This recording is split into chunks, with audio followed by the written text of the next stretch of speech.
என்ன மாமா ஃபுல்லாக வாள் இறங்கிட்டாங்களான்னு கேட்டாப்புல.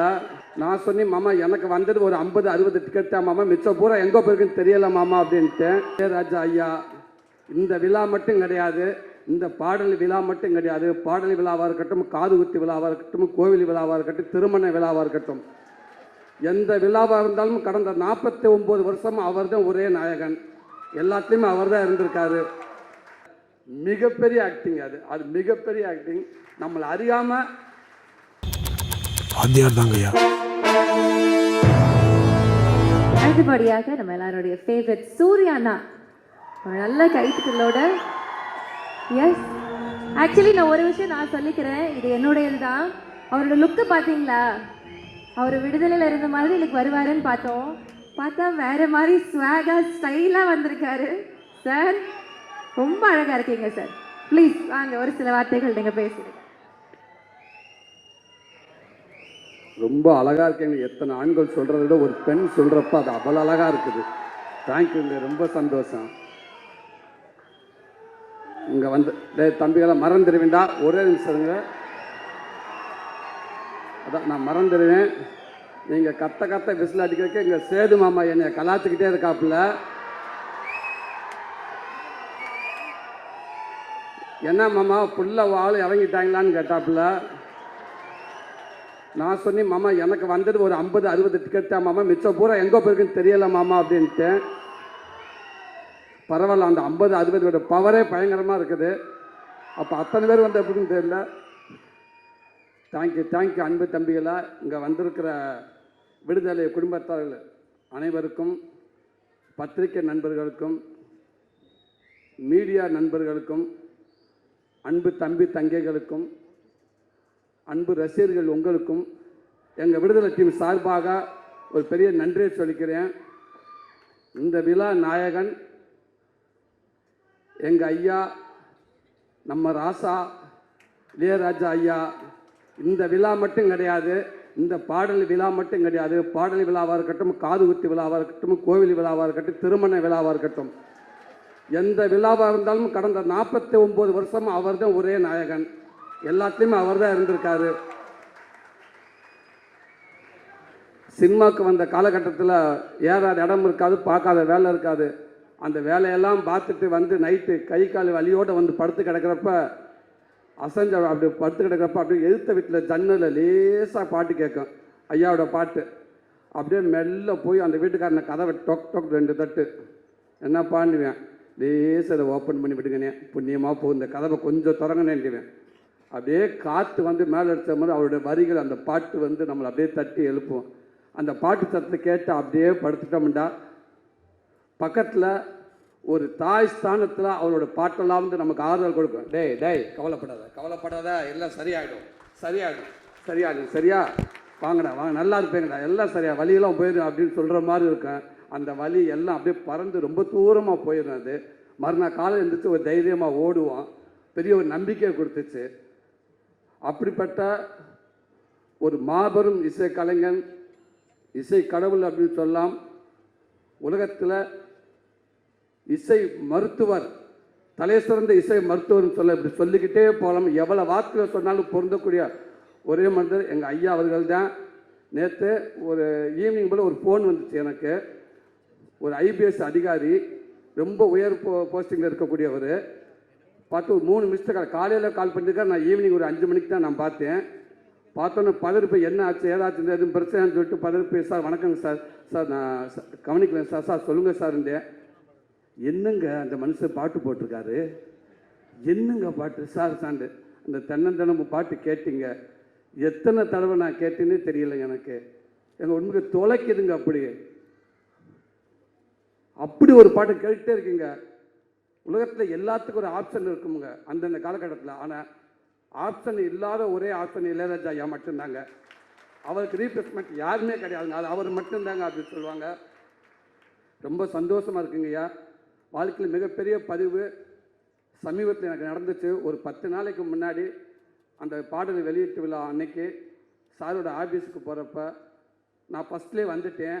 அங்கே யார் இருக்கான்னு கேட்டு, யாருமே இளையராஜா ஐயா மட்டும்தான் இருக்காங்க அப்படின்னு. ப்ரைவேட்டை டக்குன்னு வண்டி ஓரங்கட்டு அப்படின்ட்டேன். வெயிட் பண்ணு, அதாவது வந்ததுக்கப்புறம் போகலாம் அப்படின்னு. சொக்கலிங்க பங்காளி வாங்க வாங்க போ அப்படின்றாரு. சும்மா இருங்க, அவர் மட்டும்தான் இருக்காருண்டு. ஏன்னா அவர்கிட்ட போய் உட்காந்து பேசுறதுக்கு எனக்கெல்லாம் நம்மள ஒரு ஆளே இல்லை. இருந்தாலும் யாராவது வரட்டும் அப்படின்ட்டு இப்போ பயத்திலே இருந்தேன். சீக்கிரம் வாங்க, சேது வந்துட்டார், பேசிக்கிட்டு இருக்காருன்னு சொன்னாங்க. உடனே விட்றா வண்டியா அப்படின்ட்டேன். வேகமாக வந்து உட்காந்துருந்தேன். ஐயா கிட்ட ஆசீர்வாதம் பக்கத்தில் உட்காந்துருந்தேன். அடுத்து வெற்றிமாறன் வந்தார். அதாவது அவர் பக்கத்தில் உட்காந்துருக்கப்போ அவர் நிறையா விஷயங்கள் ஷேர் பண்ணியிருக்கலாம், எவ்வளோ விஷயங்கள். ஆனால் அவர் ஆரம்ப காலகட்டத்தில் சினிமாவுக்கு எப்படி அந்த இந்த மியூசிக்குள்ளே வந்தார், அவங்க குருநாதர் யார், அவங்க அண்ணன் யார், அவங்க அம்மாவை பற்றி நான் எப்படி கற்றுக்கிட்டு எனக்கு எங்கே தூண்டுச்சு, முதல் டியூன் நான் எப்படி பண்ணேன், எது மூலமாக எனக்கு வாழ்த்து கிடச்சிச்சு. அதுக்கப்புறம் யோசித்து பார்த்து, ஓ இது நமக்கு வந்த கைதட்டு இல்லையா, அப்போ நமக்குன்னு ஒரு கைதட்டு வரும்னு சொல்லிட்டு நான் ஆரம்பித்து ஒவ்வொன்றும் அப்படின்னு சொன்னார். அதையெல்லாம் கேட்குறப்ப பக்கத்தில் இருந்துட்டு இப்படி ஒரு பேசுகிறப்ப வாழ்க்கையை செயற்படுறப்ப அந்த பதிவுக்குள்ளே நம்ம இருக்கோம் இல்லையா, அந்த பக்கத்தில் ஓரமாக கைகட்டி உட்காந்துருந்தேன் இல்லையா, இது என் வாழ்நாள் மிகப்பெரிய பொக்கிஷம் இல்லையா. இது எனக்கு இது நான் மட்டும் இல்லை, இது என்னுடைய சந்ததிகள் எல்லாமே இதை பாதுகாக்க வேண்டிய ஒரு பதிவு. இது ரொம்ப ரொம்ப நன்றிங்க. அப்படி இருக்கப்ப உங்கள் வரிகளில் உங்களுடைய மியூசிக்கில் நான் ஒரு உருவமாக இருந்திருக்கேன். இப்பவும் சொல்லுவேன், இது கனவா என்னான்னு தெரியல. இப்படி வாய்ப்பு ஏற்றி கொடுத்த வெற்றிமாறனே, இதுக்கு எதுவுமே தெரியாதுண்ணே, ரொம்ப ரொம்ப நன்றிங்க. அடுத்து இங்கே வந்து ராஜ்மேன் சார், ஸோ உங்களோட ஒர்க் பண்ண ரொம்ப நன்றி சார். இந்த படத்தில் அவன் வில்லன்களை வந்து கத்தி சத்தம் வந்து கத்தின்னு சொல்லுவாங்க, கண்ணு எதுவுமே இல்லாமல் ஒரு கொடூர வில்லன் அப்படின்னா படத்துக்குள்ளே சொல்கிறேன், உங்களை மட்டும்தான் சொல்லணும் சார். அப்படி ஒரு பதிவாக இருக்குது அண்ணனோட இது. நீங்கள் பார்ப்பீங்க, அந்த விடுதலை 1 பார்த்தீங்க இல்லையா, இப்போ விடுதலை 2ல் பார்ப்பீங்க. அவரோட அற்புதமான ஒரு ஆக்டிங்க. வாழ்த்துக்கள் உங்களோட ஒர்க் பண்ணல ஜாய்க்கண்ணே, வழக்கம்பண்ணே. நீங்கள் இருந்தாலும் நீங்கள் எல்லாத்தாலும் உங்களுடைய பங்களிப்பு சினிமாவுக்குள்ளே அதிகமாகவே இருந்துக்கிட்டே இருக்குண்ணே. ரொம்ப சந்தோஷம். உங்களுக்கு வாழ்த்துக்கள். சேர்த்துனே உங்களுக்கும் வாழ்த்துக்கள்ண்ணே. சாரி, நம்ம எல்லாம் ஒன்றா தான் இருந்தாலும் நான் நீங்கள் சீனியர் அடிப்படையில் சொல்லிட்டு ரொம்ப சந்தோஷம் உங்களுக்கு ஒர்க் பண்ணல. அன்பு தம்பி கவின், நீ சொன்ன மாதிரி அந்த கேரளாவில் நீங்கள் கருணாசனை நடிக்கிறப்ப நீ நடிச்சுக்கிட்டு இருந்தால், நானும் கேரளா ஃபஸ்ட்டு ஒரு மலையாள படத்தை கூட்டி போயிட்டாங்க. அங்கே போய் நடிச்சுக்கிட்டு இந்த ஆரம்ப காலகட்டத்தில் டக்குன்னு பிரேக்குன்னு விட்டுருவாங்க, எங்கே போய் உட்காருன்னு தெரியாது. மழை பெஞ்சு ஒரு ஓரமாக ஒண்டிக்கிட்டு வந்து உட்காந்துருந்து நான். அப்போ நீ வந்தால் அண்ணன் அவங்க அப்பா வந்ததுனால பார்த்து பேசிட்டு இருந்து நிறைய விஷயங்கள் அண்ணன் சொன்னார். இன்றைக்கி இந்த படம் பார்க்குறப்ப வெற்றிமாறன் ஒரு 2 சீன் போட்டு காட்டினாங்க. அதில் அவனுடைய பங்களிப்பு அப்படி இருக்குது. வாழ்த்துக்கள் தம்பி. சினிமாவில் அவர் மூலமாக கண்டிப்பாக மிகப்பெரிய ஒரு நல்ல இடம் இருக்குன்னு நான் நம்புகிறேன். உடம்பு அவ்வளோ சூப்பராக வச்சுருந்தேன், செம்ம ஃபைட் பண்ணியிருந்தேன் தம்பி. வாழ்த்துக்கள் தம்பி. வணக்கம். ப்ரொடியூசர் அண்ணன், நீங்கள் அடிக்கடி சொல்லுவீங்க எங்கே ஆரம்பித்து எங்கேயே வந்து நின்றுருக்கு.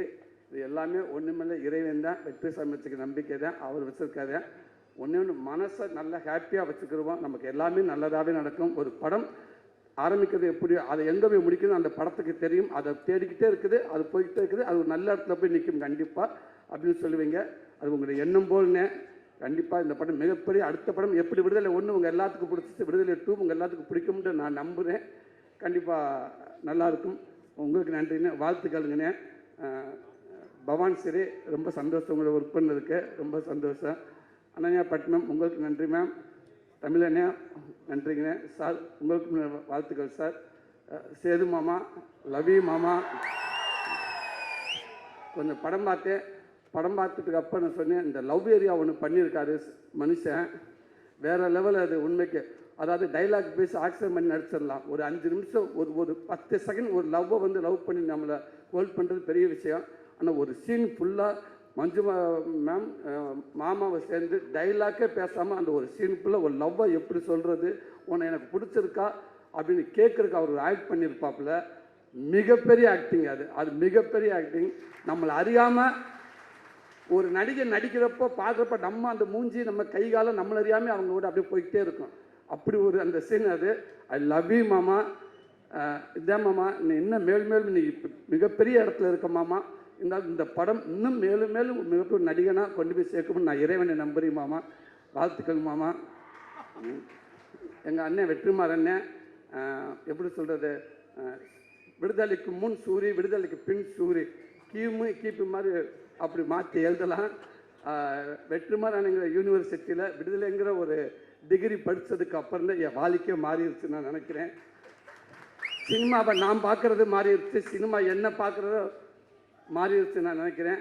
அதுக்கு முன்னாடியெல்லாம் வந்து என்னோடய படங்கள்லாம் பார்த்துட்டு வந்து உங்கள் படங்கள் நல்லா இருக்குது, காமெடிகள்லாம் நல்லா இருக்குது, அந்த காமெடி நல்லா இருக்குது, இந்த டே நல்ல புலவில் போயிட்டுருக்குடா, கொஞ்சம் அமைதியாரா, அந்த காமெடி நல்லா இருக்குது, இந்த காமெடி நல்லா இருக்குன்னு சொல்லுவாங்க. அப்போ நான் சொல்லி உண்மைக்கே டைரக்டருக்கு ரொம்ப நன்றிங்க அப்படின்னு சொல்லுவேன்.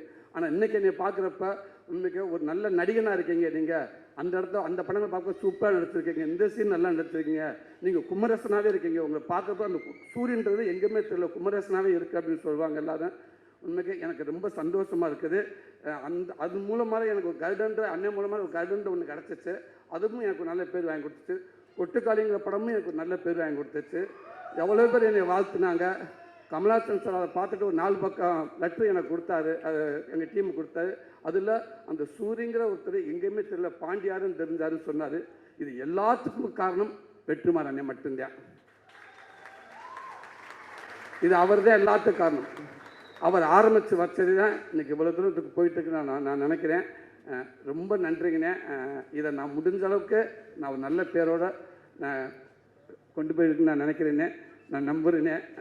ரொம்ப ரொம்ப சந்தோஷங்கண்ணே. Master same to you master. உங்களுக்கு பீட்டர்கன் மாஸ்டர் ரொம்ப நன்றி master.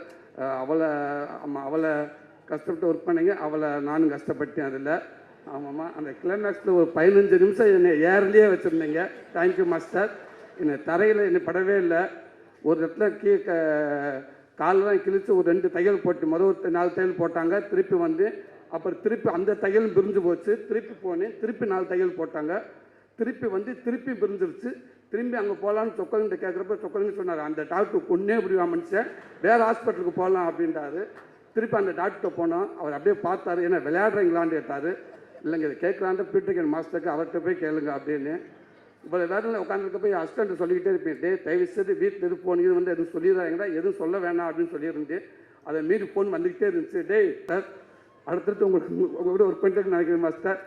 Thank you master, thank you master. இவ்வளோ நேரம் எனக்கு ஒரு நல்ல ஒரு வாய்ப்பு கொடுத்தீங்க. இப்படி மீண்டும் இந்த விடுதலை படம் உங்கள் எல்லாத்தையும் ஒரு திருப்திகரமான ஒரு படமாக அமையும் அப்படின்னு நான் நம்புகிறேன். இங்கே வந்திருக்க அத்தனை பேர்த்துக்கும் நன்றி. தேங்க்யூ.